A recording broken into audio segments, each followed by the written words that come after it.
Hello everybody, welcome to another episode of the All Good Show. I'm Paul, and here's a bit of positivity for your day. Okay, so the concept for today's show was a suggestion by Vincent van Hils in Breda, the Netherlands. And if you have something you'd like to see on the show, some kind of cool story, put it in the comments below. I'll look it up and put it on the show. Okay, this has to do with the 2023 Goldman Environmental Prize winners. And that was 6 people. And so this honors environmental activists from 6 different continental regions.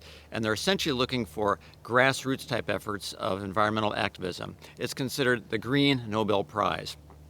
At the end of my little show here today, I'm going to put the link if you want to watch the award ceremony and the full documentary about these people. You're welcome to watch it. It's a great show.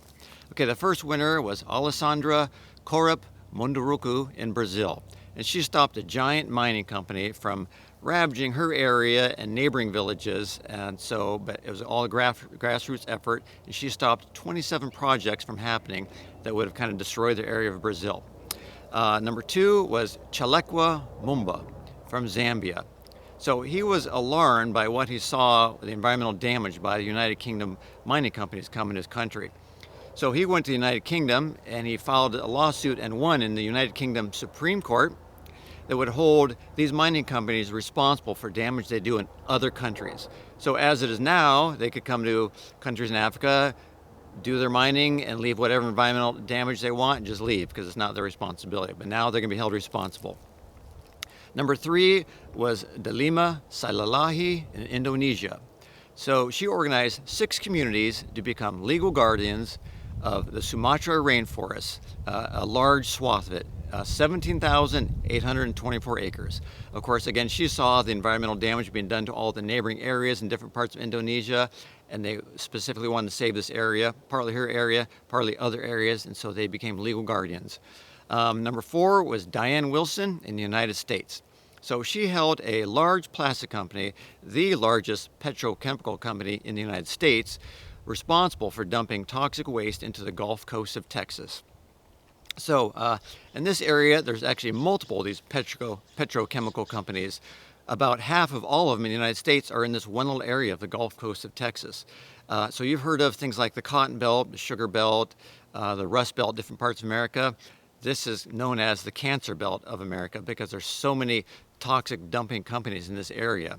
And so she was able to file a civil lawsuit, which means comes from a citizen, and she won a settlement of $50 million to help repair all the damage that's been done, and also for this company to have a net zero plastic waste in a certain number of years.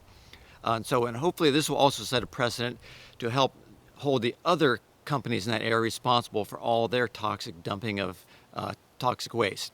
Okay, so number 5 is Tiro Mustonen in Finland. And he implemented a cross-cultural method to restore Finland's peatlands after industrial peat farming. So peat is basically partially decomposed plants that when it's dried and put in these little bricks, it's great for burning and used as a fuel source. But after they do their industrial peat farming, they kind of ravage these lands and it's just kind of wasteland. So he comes in afterwards, and with his method, the farmed areas now become wetlands, biodiverse rich areas, and different kind of nature areas. So kudos to him. Number 6 was Zafer Kizilkaya in Turkey. And he established Turkey's first community managed marine protected area. So community managed means that the fishermen in that area, they respect certain areas that are just fishing off limits, but also in the neighboring areas where they can fish, that they do it in a very responsible way. And that means essentially, to a large degree, no seine fishing or trawling fishing.